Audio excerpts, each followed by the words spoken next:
sure that whoever you are in Jersey, you're able to access sport.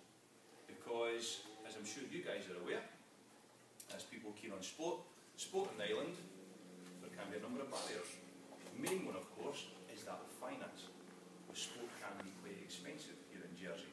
To be fair, we do very well as an island. We have more development officers than any one area of its size in the UK, and they're all out there and they're all doing their different bits and bobs. And I think and I believe that there's more opportunities for participation in this island than probably anywhere else in the UK.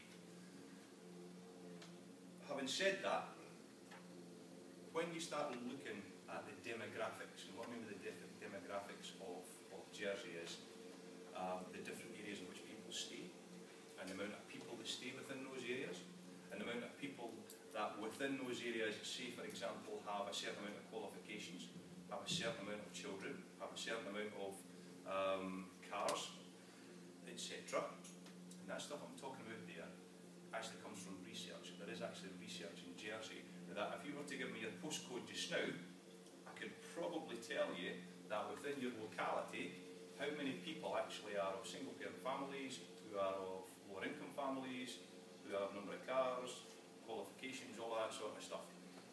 So what we do then is that we identify certain areas within Jersey. When we look at reducing antisocial behaviour, it's probably no surprise to you that a lot of our work is done in St Helier, because ultimately that's where a lot of the problems will exist, in particular with young people. So it's important that we identify certain areas, even within St Helier, and we go and look to introduce sport into those areas. So that's just part of my job. I've got another part of it which is focusing on physical education in schools and other stuff as well. But that's sort of me. And underneath me I've got Paul Brannan, who's our Community Development Officer, who will organise projects within local communities, local football projects, local netball projects, local cricket projects even at times, with his sort of responsibility is to make sure, well, similarly, that as many young people out there, regardless of where they are and what background they have, are able to access sport. And we've got a team of coaches there. Next to me is a girl called Rachel Sawyer, who's more generic sports development. Rachel's a sort of go-between, if you like, between the clubs. You agree with that, Coffee? Yeah.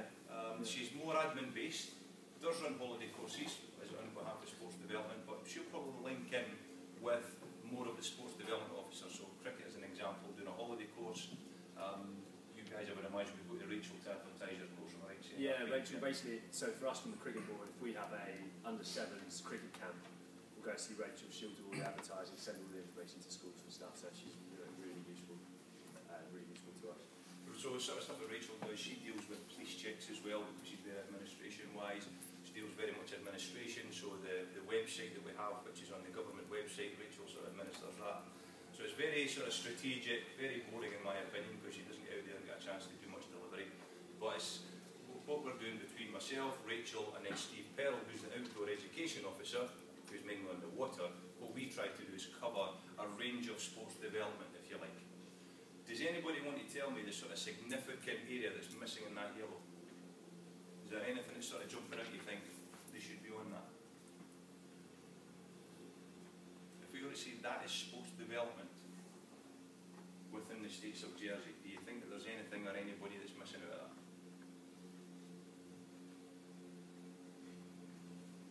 What are you thinking now? Had any development officers on yet? Coffee? No. On the first one? Yeah, first one. Right. Youth development? Sorry? Youth development? Youth development possibly comes under my remit. Do we have specific sports development officers in Ireland? Do we have people who has the responsibility to develop a specific sport? Yes or no? Not sure. Netball development. Netball development, good. Any others? Cricket, good. Anything else? Okay. We have netball, cricket, table tennis, squash, football. Should know that one. Is Dan Hawksworth still in traffic? Athletics, sorry. There's other one. Andrew Wayne. So what we actually have is when a lot of people, and